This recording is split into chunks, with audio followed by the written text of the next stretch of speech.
누가복음 1장 말씀 보겠습니다. 1장 67절에서 77절까지 우리 누가복음 1장 67절에서 77절까지 우리 합독하겠습니다. 우리 천천히 우리 성경 말씀을 같이 합독하겠습니다. 네. 누가복음 1장 67절.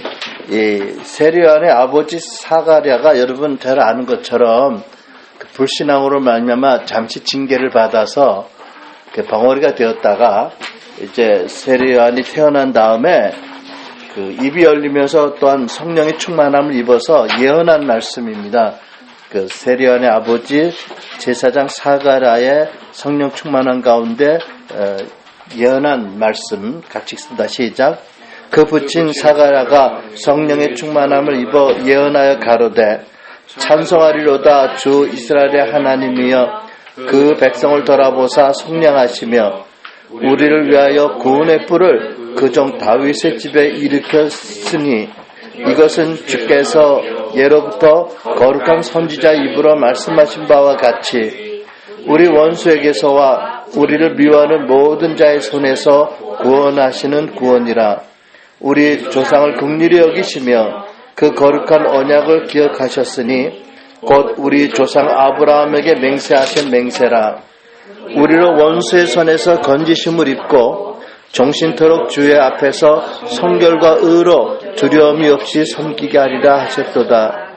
이하이여 내가 지극히 높으신 이의 선지자라 일컬음을 받고 주 앞에 앞서가서 그의 길을 예비하며 주의 백성으로 그 죄사함으로 말미암는 구원을 알게 하려 하니니. 아멘. 거기까지 보겠습니다. 오늘 여러분 우리 주 예수님이 이 땅에 오신 목적에 대해서 우리가 정리해서 큰 그림으로 다 이렇게 균형 있게 이해를 하고 그것이 우리의 삶과 어떤 연관이 있을는지에 대해서 생각해보는 시간을 갖기 원합니다.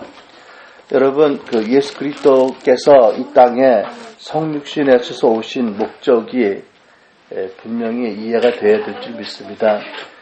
많은 그런 그 교사와 설교자들이 부분적으로 강조를 해서 혹 우리 중에는 큰 그림으로 보지 못하는 분들이 있을지 모르겠어요. 그게 다 성경적으로 맞는 말씀이지만 그 어떤 한 부분을 강조하다 보면 다른 부분을 간과할 수가 있어서 큰 그림으로 이해하는 것도 필요하다고 생각해서 오늘은 그런 그 예수님이 이 세상 오신 목적을 좀 전체적으로 균형 있게 바르게 이해할 수 있는 시간이 되기를 바랍니다. 성령께서 우리에게 지혜와 계시형을 주시고 또 가르침의 기름 부으심을 부어주시기를 기도합니다. 자, 예수 그리스도께서 이 세상에 오신 목적 첫 번째로 얘기한다면 인류가 죄로 인해서 타락했을 때 타락한 인류를 구원하시기 위해서 특별히 대속을 믿는 믿음으로 죄사함을 받도록 오셨지요. 아까 우리 본문의 말씀을 읽었던 누가복음 1장 76절의 말씀 77절 그러니까 그 죄사함으로 말미암은 구원을 알게 하기 위해서 구원을 주시러 오셨습니다.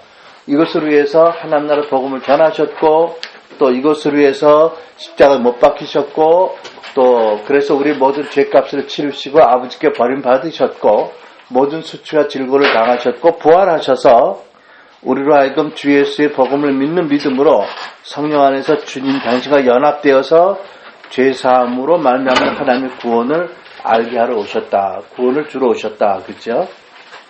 에베소 2장 8절 말씀 같이 읽습니다. 시작. 너희는 그 은혜에 의하여 믿음으로 말미암아 구원을 받았으니 이것은 너희에게서 난 것이 아니여 하나님의 선물이라. 여러분 믿음은 들음에서 나오고 들음은 그리스도의 말씀으로 말미암지요. 우리가 복음을 듣는데 그 복음은 예수 그리스도에 관해서 예언하시고 또 이루신 것을 기록된 말씀이지 하나님 말씀. 그 말씀을 들을 때 하나님 은혜로 우리 안에 믿음이 생기지요. 그것이 대속의 공로를 믿는 믿음이고 구원에 이르게 하는 믿음이지요. 은혜입니다. 그렇죠? 우리가 공부를 해서 돌을 터서 그래서 우리가 믿게 된 것이 아니라 복음을 듣고 깨닫는 은혜를 주시고 계시를 알게 하셔서 믿게 하심으로 구원받습니다. 이것이 하나님의 선물이라고 말씀하지요. 그러니까 우리가 자랑할 것이 그리스도밖에 없다, 또는 그의 복음밖에 없다라고 우리가 고백해야 하는 것이 마땅한 줄 믿습니다. 그래서 죄로 인해 타락한 인류가 예수님의 그 이루신 대속을 믿는 믿음으로 죄사함 받들어 오셨고, 두 번째는 부정적인 면에서 본다면 이 세상을 그 당시나 현재나 예수님 재림 때까지 지배할 사단의 권세와 저주에서 구원하시기 위해서 오신 거지요. 요한일서 3장 8절 말씀 읽습니다. 시작. 죄를 짓는 자는 마귀에게 속하나니 마귀는 처음부터 범죄함이라. 하나님의 아들이 나타나신 것은 마귀의 일을 멸하라 하심이라. 네, 예수님께서 말씀으로 당신의 이름의 권세로 마귀를 내쫓으시고 결정적으로 십자가에서 율법의 저주를 받으시고 그리고 죽으시고 죄값을 다 치르시고 보혈로 대속하시고 부활하셔서 믿는 우리는 주님과 연합해서 마귀와 상관없는 율법의 지배와 저주에서 벗어나서 오직 은혜 가운데 하나님을 섬기러 오신 거지요.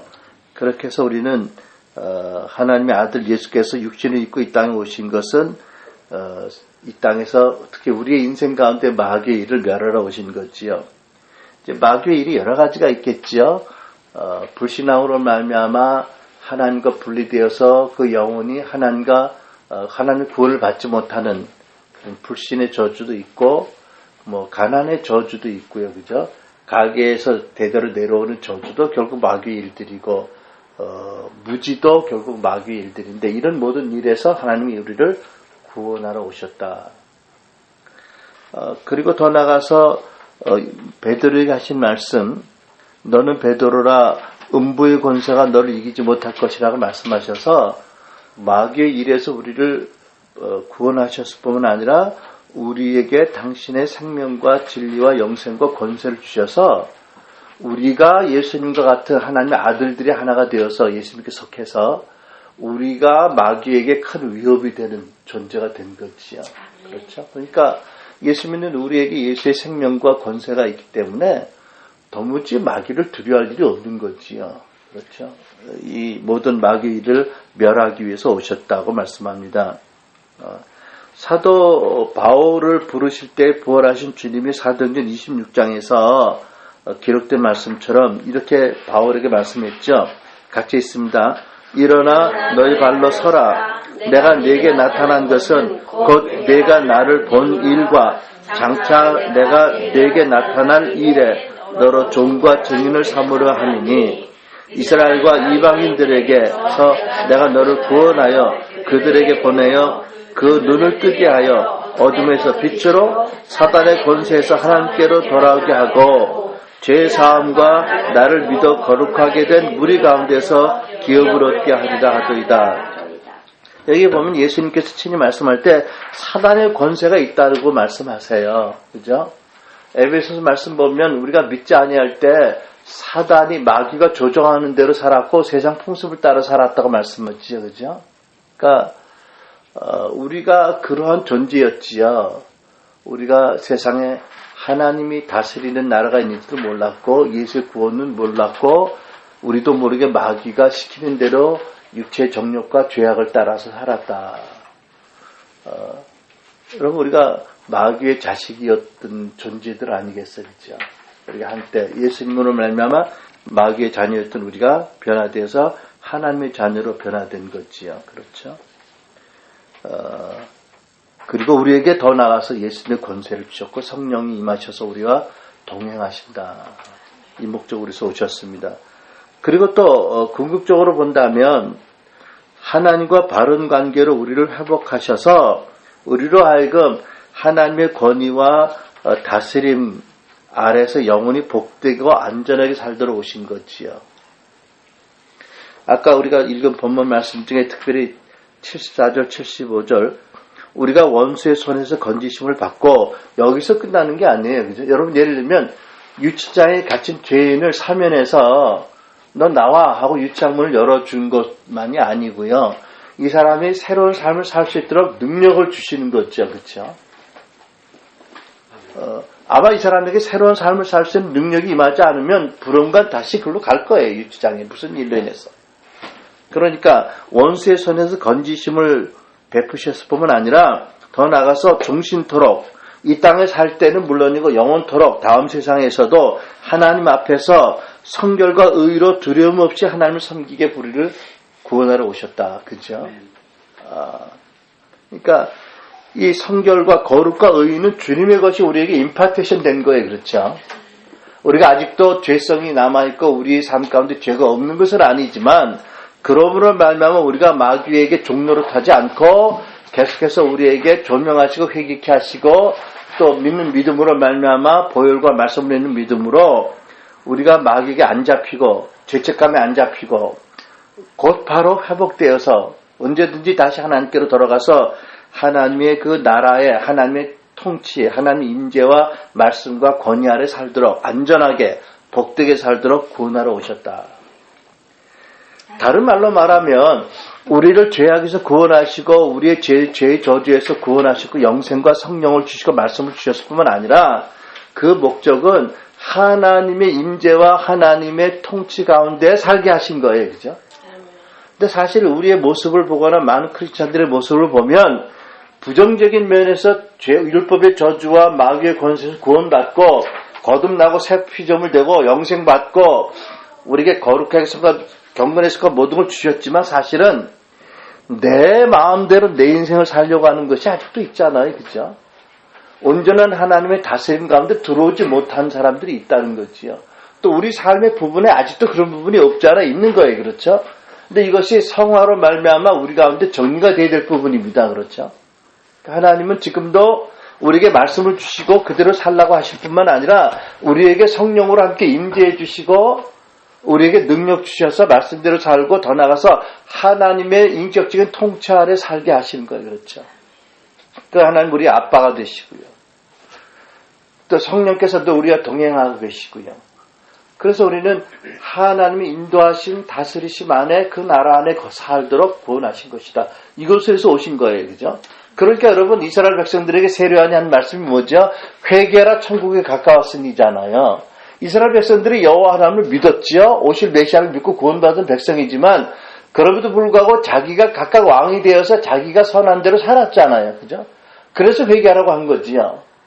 마찬가지로 오늘도 우리 마찬가지인 거예요. 그렇죠? 우리가 예수 믿고 우리가 죽으면 영원히 천국 가는 거 알아요. 우리에게 영생이 있어요. 성령이 와 계세요. 그럼에도 불구하고 내가 하고 싶은 대로 살아가는 모습은 아직도 미숙한 삶의 크리스찬의 모습이다. 하나님의 의도는 우리를 참으로 복되고 거룩한 하나님의 그 인격적인 다스림 가운데 살게 하셨다. 이것이 하나님 나라다. 그래서 이것을 위해서 오셨다는 거죠. 그렇죠? 그리고 더 나아가서 하나님이 만물을 창조하시고 인간을 창조하신 목적이죠. 뭐죠? 보이지 않는 하나님의 대리자로 위임권자로 세상의 모든 피조물을 다스리면서 하나님께 영광을 돌리기 위해서 이것을 회복하기 위해서 오신 거지요. 여러분 잘 아시잖아요. 창세기 1장 26절 28절 읽습니다. 시작. 하나님이 이르시되 우리의 형상을 따라 우리의 모양대로 우리가 사람을 만들고 그들로 바다의 물고기와 하늘의 새와 가축과 온 땅과 땅에 기는 모든 것을 다스리게 하자 하시고 하나님이 자기 형상 곧 하나님의 형상대로 사람을 창조하시되 남자와 여자를 창조하시고 하나님이 그들에게 복을 주시며 그들에게 이르시되 생육하고 번성하여 땅에 충만하라 땅을 정복하라 바다의 물고기와 하늘의 새와 땅에 움직이는 모든 생물을 다스리라 하시니라. 아멘. 하나님이 결국은 이러한 위임 권세를 주셔서 우리 인간에게 하나님께 영광을 돌리게 하기 위한 것인데 우리를 지으신 목적이 뭐냐면 생육하고 번성하는 거예요. 그죠? 그러니까 결혼도 하시고 애기도 많이 낳는 게 하나님의 목적이 하나고 영광 돌리는 목적이 하나잖아요. 잘 들으세요. 그리고 보이지 않는 하나님의 그 뜻을 따라 다스림을 따라 먼저 순종하면서 모든 피조물을 다스리는 그 하나님의 대리권자로 지으신 거예요. 그죠? 그러니까 여러분, 모든 피조물 중에는 사단이 포함됐을까요? 안 됐을까요? 사단도 하나님이 만든 피조물의 하나잖아요. 그죠? 사단이 창조주 아니죠. 천사가 타락해서 사단이 되었는데, 그러니까 결국 우리 크리스찬들은 하나님이 지으신 목적이, 사람을 지으신 목적이 사단을 포함한 모든 영계와 자연계를 다스리라는 하나님 대리권자를 세우셨다는 거지요. 이 말씀을 바로 붙잡고 아멘 할 때 우리의 정체성이 회복되고 권세가 회복되는 거예요. 그렇죠? 이런 믿음이 없었으니까는 뭐 나무에다 노란 줄 띠를 달아놓고 나무에다 철도 하고 보사도 지내고 제사 지내잖아요. 그죠? 근데 하나님은 우리에게 그런 보이지 않는 하나님을 대리해서 만물을 다스리는 왕으로 지으셨다. 너희는 왕 같은 제사장이다 하시잖아요. 그죠? 하나님 향해서 제사장이고 모든 피조물에서 왕이다. 이것이 우리를 지으신 목적인 거예요. 이사야서 43장 7절 시작. 내 이름으로 불려지는 모든 자 곧 내가 내 영광으로 해야 창조한 자를 오게 하라. 그를 내가 지었고 그를 내가 만들었느니라. 그러니까 여러분과 내가 지음받은 목적은 하나님의 뜻에 하나님의 나라에 순복하면서 통치에 순복하면서 그 하나님의 뜻을 따라서 보이지 않는 하는 대신에 우리에게 맡겨진 영역을 다스리는 거예요. 그렇죠? 그래서 영광을 돌리는 겁니다. 그렇죠? 여러분 이것이 회복되어야 됩니다. 예수님 오신 목적이 이것을 회복하기 오신 거예요. 왜? 아담에게 줬는데 아담이 원죄를 져서 잃어버렸기 때문에 회복하러 오셨다는 거죠. 자, 그래서 이러한 사명을 이루시기 위해서 예수님이 이 땅에 오셔서 어떻게 하셨느냐? 좀 더 정리해보면 첫째로 같이 시작. 이 세상에 하나님 나라가 세워진다는 기쁜 소식을 복음을 전하고 가르치셨다. 마가복음 1장 15절 시작. 이르시되 때가 찼고 하나님 나라가 가까웠으니 회개하고 복음을 믿으라 하시더라. 네. 그래서 마태복음 13장에 많은 그런 기록된 그런 그 비유와 같이 천국을 이 땅에 세우러 오신 거예요. 그렇죠? 복음은 곧 하나님의 통치가 이 땅에 펼쳐지고 있다는 기쁜 소식입니다. 원수에게서 구원받고 하나님의 인격적이고 거룩한 다스림 가운데 참으로 친절하고 우리를 친구로 대하시고 자녀로 대하시는 아버지의 통치가 이 땅에 세워지고 있다. 예수님으로 말미암아 통치가 세워지고 있다. 그것을 전하는 게 복음이잖아요. 그죠?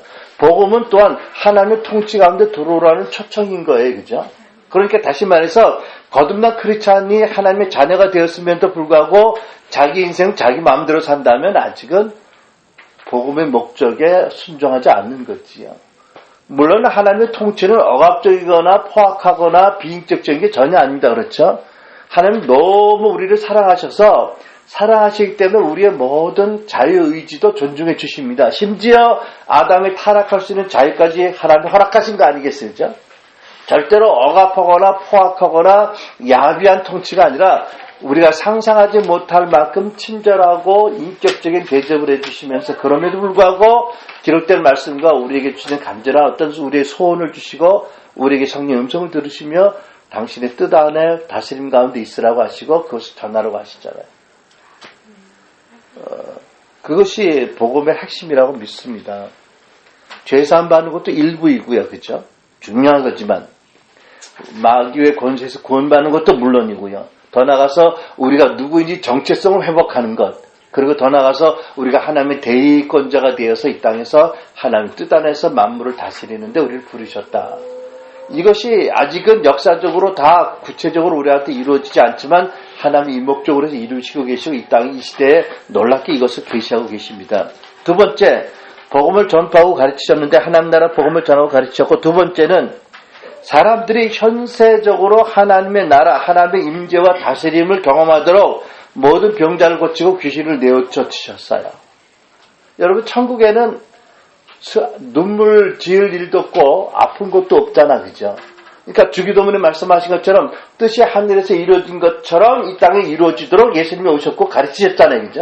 그러니까 하나님 나라 복음에는 병이 없어요.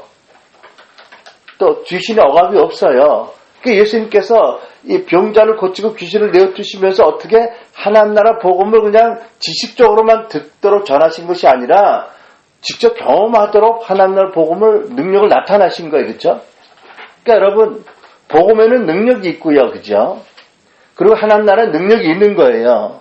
그러니까 우리가 하나님의 백성으로 그 능력을 경험하고 살아야 되는 거지요. 그러니까 우리 딸내미가 계속 오는 사람들한테 간증한다는데 그게 이제 시작인 거예요, 그죠? 구체적으로 하나님의 능력이 우리 삶 가운데 이렇게 나타나더라는 것을 경험하고, 그죠? 네. 그 녀석이 우리 교인이 아니어가지고. 어쨌든. 그래서 사실은 복음 전도자들이 왜 귀신 쫓고 병 고치는 것은 그것은 하나님의 마음이고요, 그죠? 하나님이 잃어버린 자녀들이 얼마나 아파하고 가난과 무지와 억압과 제도에 눌리면 얼마나 아파하시겠어요. 그러니까 종들을 통해서 복음을 선포할 뿐만 복음의 능력을 나타나게 하시잖아요, 그죠? 그게 또 현재 임하는 하나님 나라를 증거하는 능력인 거예요, 그렇죠? 그러니까 나는 모든 복음을 전하는 자들에게 이런 능력이 따라야 되는 거예요, 그렇죠? 그러니까 예수님께서 제자들에게 가라 하시고 나서 또 뭐라고 하시냐면 하늘에서 능력을 받을 때까지 예루살렘에 머물고 받은 다음에 가라고 하신 거예요. 이거를 명확히 알 필요가 있지 않아요, 그렇죠? 그러니까 사도 바울이 그러죠. 내가 복음을 전할 때 사람의 지혜를 권면하는 같이 아니하고 오직 성령과 나타남으로만 복음을 전하기로 결정했다고요. 이거 우리가 반드시 우리 삶에 나타날 부분입니다. 그렇죠? 물론 능력이 여러 가지 능력도 있습니다. 여러 가지 능력이 있지만 가장 하나님이 능력이 예수를 통해 나타났던 그 능력, 그 원초적인 아주 원시적인 능력이 있어야 되는 거 아니겠어요? 그죠? 사람을 설득하는 능력들, 대중을 현혹시키는 능력도 능력이고요. 능력이 여러 가지가 있는데 우리에게 가장 필요한 것은 주 예수를 통해서 나타났던 그 원시적인 능력이 있어야 된다는 거지요. 여러분 안 그렇습니까? 특히 사실은 있는데 안 있는 거지. 아니 그러니까 불신으로 안 나타나는 거지요. 그렇죠? 이게 있어야 된다는 거지요. 이게 없으니까 병 고치는 목사들 2단으로 몰고 3단 몰고 하는 거 아니에요? 그리고 뭐 은사 있는 사람들을 아주 뭐 유치하게 알고 아주 자기들을 고상한 거 아니 누구야? 그게 나지만 뭐 이런 것들이 다 부적당하고 이 불신앙의 일들이 여기서 일어나는 거지요. 그렇죠? 네. 그리고 예수님 세 번째, 당신이 승천하신 다음에 당신의 지상 사역을 계승하도록 하나님 나라를 말씀과 능력으로 전파하도록 당신의 제자들과 사도들을 세우셨잖아, 그죠? 그리고 우리가 너무나 잘 아는 마태복음 28장에 18절 대위임령, 너희들은 가서 아버지와 아들과 성령 이름으로 세례를 주고 내가 너에게 가르친 모든 것을 가르쳐 지키게 하라. 모든 민족을 제자 삼으라. 이게 아주 중요한 지상 대명령 아니겠어요, 그렇죠? 그러니까 여러분 이것이 우리에게 적용이 되려면 그렇잖아요. 첫째 우리가 하나님 나라 복음, 예수님 오신 목적을 총체적으로 우리가 경험해야 되죠. 그죠? 또 예수님이 오신 그 목적이 바로 내 생의 목적이 되어야 되겠죠. 물론 우리가 풀타임 목사가 아니고 우리가 직장을 가지고 집사님처럼 공무원으로 일하거나 뭐 비즈니스를 하지만 그것은 사실은 우리 생의 부차적인 거예요. 그죠? 그것은 우리의 사역의 현장이죠. 그것이 우리가 존재하는 목적은 아닐 거예요. 우리가 예수님의 제자라면. 그것을 우리가 거기서 푸는 거지요. 그렇죠? 그러니까 우리가 하나님의 복음의 능력도 경험할 뿐 아니라 우리를 통해서 하나님의 복음이 전파되고 능력이 나타나야 된다. 물론 상황과 모든 다양한 상황에서 나타나는 방법과 빈도는 다를지언정 그리고 또 나가서 우리가 제자들을 기르는 일을 해야 되는 거 아니겠어요? 그죠? 내가 많은 유익을 받고 축복을 받는 것을 그쳐서는 안 되는 거지요. 더 나가서 우리 제자들이 우리보다 더 높아지도록 우리가 제자들 양육하는 것이 우리 삶의 목적 아니겠어요? 그죠? 나 오늘 앤드류 목사님 간증도 제가 은혜 받았습니다. 근데 지난 월요일날 최한 사도가 이제 기도를 해주면서 이러더라고. 폴과 캐더린 참 고맙다. 그리고 정말 구세군을 믿음으로 떠나서 성령이 역사하는 자리에 와서 함께 하면서 하나님이 너희들을 놀랍게 쓰셨다. 한국 애참을 세우는데 너희들을 쓰셨고 한국에 더블엘라 하는 데 세우셨고 또 많은 더블엘 학교를 세우셨고 덕홀 집회를 하는데 쓰셨다. 그러니까 너희는 내일 죽어도 하나님께 너무 감사할 게 많은 사람이라고. 그러면서 네 제자들이 이 나라를 쉐이킹 한다고 그러셔. 그래서 내가 처음에 좀 기분이 안 좋았어. 왜냐하면 내가 아는 내 제자들이 별로 날 안 좋아하거든 요즘. 근데 아니 물론 아니지. 뭐 여러분들 여기는 여러분들이야. 물론 아니니까 와 있으니까 그런데 그러더라고. 그래서 너 그러더라고. 너 내일 죽어도 너는 너무 감사할 게 많은 사람이다. 아멘. 근데 우리가 사실 제자들을 양육하는 게 우리 가정의 자녀들 포함해서 그죠? 이게 우리의 중요한 목적입니다. 예수님도 그렇게 하셨잖아요, 그죠? 목적입니다. 그리고 사실 우리들의 어떤 천정이 말하자면 건물로 비하면 우리 자녀 세대와 제자들의 바닥이 돼야 되는 거죠, 그죠? 그러니까 이런 영어책이 있어요. 거인의 어깨를 밟고 살아가는. 거인이 뭐냐면 영적인 그 지도자들. 근데 그 자녀 세대들이 우리 어깨를 밟고 더 높이 서라. 그런 것이 우리의 생의 또 하나의 목적인 거죠. 그렇죠. 그 여러분의 목적이셔야 돼요. 근데 여러분 보세요. 이제 한 가지 여기 더 부연하고 싶은 것은 내가 좀 더 성숙해서 내가 뭐를 이룬 다음에 하려고 한다면 아마 거의 못할 거예요. 그건 어떻게 보면은 인간적인 욕심일 수 있어요. 자기중심적인 거죠. 그러니까 우선 하나님이 내게 맡겨준 조그만 무리들이 있거나 영향력 안에 둔 사람들이 있잖아요. 그죠? 물론 제자승이라는 스승이라는 용어를 안 쓰더라도 우리가 그들을 축복하고 그들에게 영향력을 미치고 하나님이 이끌어주시는 범위 안에서 그들을 축복하고 세워주는 것, 이런 일들을 언제까지 미룰 거냐, 이거는 여러분 자문자답 하셔야 돼요. 상황은 다 다르지만. 여러분 동의하세요? 여러분 하셔야 돼요. 이거 예수님 오신 목적이 우리의 목적의 일부가 돼야 돼요.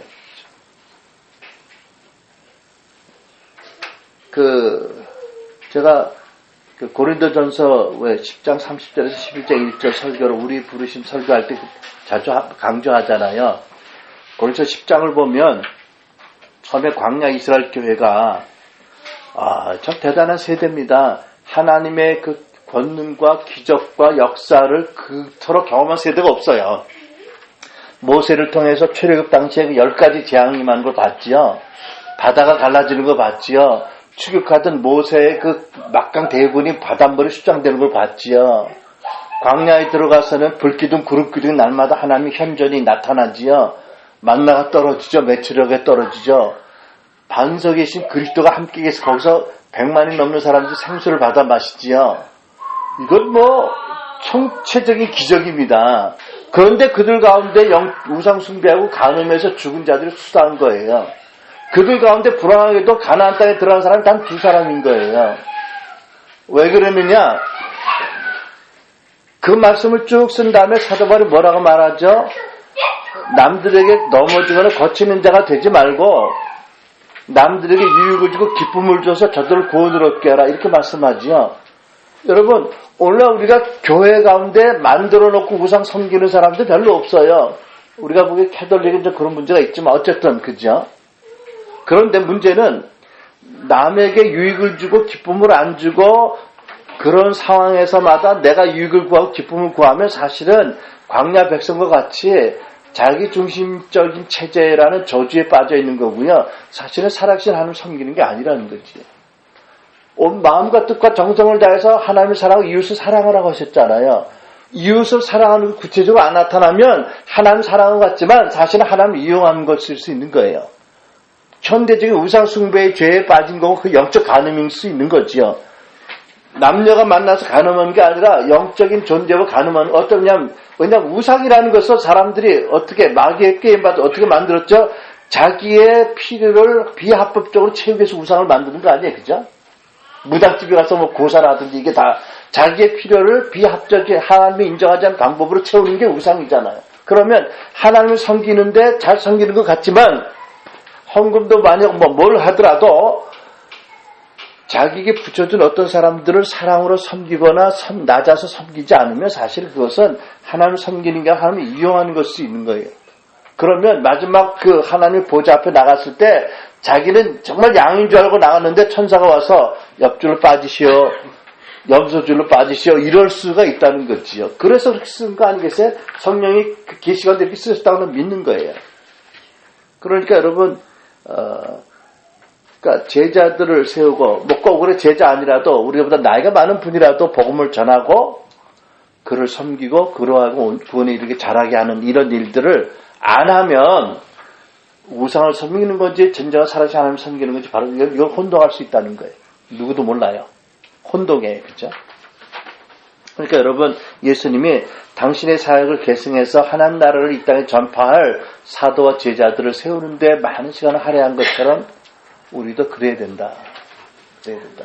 그러니까 여러분들이 나중에 가정교회를 하시면서 그걸 하도록 준비를 하시는 게 첫 번째 스텝이라고 생각해요. 구체적으로. 그리고 지금부터라도 전도할 사람들도 작정해놓고 전도하시고요. 전도하시는 일을 하시고요. 이거 안 하고 맨날 가면 정말 염소인지 양인지 모를 때가 있다니까요. 모를 수도 있고요. 스스로도 모르고요. 하나님만 아시겠죠. 그 다음에 예수님께서 죄인들을 구원하시고 하나님 나라 들어오도록 십자가에서 대속의 죽음을 받으시고 무덤에 묻히시고 부활하셨죠. 너무나 우리가 잘 압니다. 그 다음에 다섯 번째 같이다. 시작. 보혜사 성령을 보내셔서 교회 안에 내주케 하시며 하나님 나라를 확장하게 하시며 창조의 목적대로 교회가 만물을 다스리게 하신다. 여러분 성령이 오셨습니다. 우리 개인에게도 와 계시고요. 우리 공동체에 이렇게 모일 때 성령이 기뻐하시 당신의 임재를 나타나시지요. 성령이 오신 목적은 어떻게 우리를 위로하고 격려하고 또 우리를 가르치시고 예수의 말씀이 생각나게 하시고 또 우리와 함께 일을 해서 주님이 하셨던 것처럼 우리와 함께 당신의 능력으로 일하게 하시고 당신의 일을 이루게 하시는데 우리를 두 번째로 쓰시는 거잖아요. 그렇죠? 공동체적으로 복음의 교회도 임하셨고요. 이것이 예수님의 목적입니다. 그렇죠? 그리고 여섯 번째 같이입니다. 시작. 인류 역사 마지막에 재림하셔서 사단의 권세를 파멸하시고 온 세상에 하나님 나라가 그 영광과 권능으로 임하게 하실 것입니다.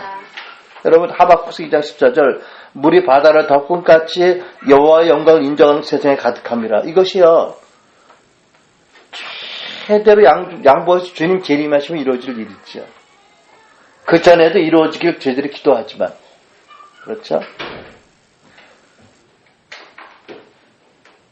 여러분 예수님께서 재림하시고 이제는 누구도 부인하지 못할 권능과 영광으로 재림하셔서 하나님 나라를 이 땅에 세우실 거예요.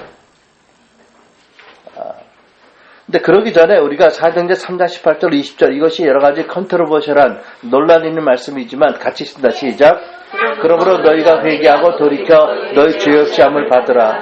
이같이 하면 새롭게 되는 날이 주 앞으로 이룰 것이요 또 주께서 너희를 위하여 예정하신 그리스도 곧 예수를 보내시리니 하나님이 영원전부터 거룩한 선지자들의 입을 통하여 말씀하신 바 만물을 회복하실 때까지는 하늘이 마땅히 그를 받아주시리라.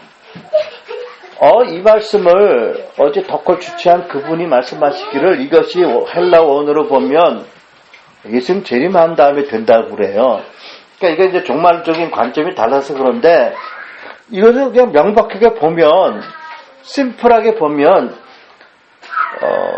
만물을 회복하실 때까지는 하늘이 마땅히 그를 받아들이라. 그가 누구예요? 승천하신 그리스도예요. 그러면 그리스도가 온 다음에 만물이 회복될 거냐? 아니면 만물이 회복될 때까지 하늘이 마땅히 천국에 그분이 머물게 하신다고 하나님 하시면 어느 시점이냐? 뭐 헬라어를 몰라도 명백한 거 아니에요. 근데 이런 종말론이라는 신학이 이 말씀에 치를 해서 이렇게 얘기를 하는 사람이 많더라고요. 무슨 얘기냐? 여러분 에베소서에 보면은 하나님이 그리스도를 교회의 머리를 삼게 하시고 이 세상을 발등상 삼게 하신다고 그랬어요. 그죠? 그러면 그 발등상 위에 얹어진 발은 누구의 발이에요? 그거는 예수님의 몸인 우리 교회 발 아닌가요? 명백하게. 교회가 그 정체성과 권세를 회복해서 물론 예수님 오시고 완성이 되겠지만 예수님 오실 때까지 만물을 회복하는 사명이 있다는 걸 알고 권세와 사명을 알고 헌신해야 되는 거 아니겠어요? 그죠? 이것을 모르면 교회의 권세와 교회의 정체성이 아직도 명확히 나타나지 않은 거 아니겠어요? 이제 많은 사람들이 그렇게 말하죠. 세상은 갈수록 악해지고 교회는 그 환란을 예수님 사랑하는 사랑으로 이겨서 정같이 되리라고. 그러면 회복하는 거는 누가 해요? 핍박을 당해서 정같이 되는 것만이 목적인가요? 우리는 그렇게 안 믿어요. 그러면 이 사회 변혁을 누가 해요? 사회 변혁을 어차피 악해지고 누가 하겠어? 안 하지요. 근데 우리가 보기에 분명히 하나님이 이렇게 말씀하고 있거든요. 성경의 기록이잖아, 그죠? 그럼 이에 합당한 권세를 하나님이 사명을 쓰고 권세를 주실 거 아니겠어요? 믿음대로 될 거예요. 많은 교인들이 더 세상은 갈수록 악해질 거니까 우리의 믿음을 지키고 신부의 영성을 지키자. 여기에 가면 그렇게 될 거고요. 아니다. 사도행전의 말씀처럼 예수님이 재림하시기 전까지 만물을 회복하는 일을 교회를 통해서 성령이 하신다. 성령님과 동역자가 되어서 우리가 일을 하자라고 나서면 능력 주실 거고요. 성경은 신학적인 해석을 따라 우리가 선택할 거예요. 그렇죠? 그런데 여러분 예수님의 지상된 명령을 주셨는데 열방을 많은 민족들을 모든 민족을 제자 삼으라고 하셨는데 내 소원은요. 최소한도 내가 불신앙으로 고백하는 것이 한두 나라라도 제자 되는 걸 보고 예수님 오시기 원해요. 왜냐하면 예수님의 지상된 명령이 예수님 재림 때까지 성취 안 되고 온다면 우리는 너무 부끄러울 것 같아요. 교회는 예수님께. 그리고 예수님의 말씀도 부끄러워지는 거 아닌가?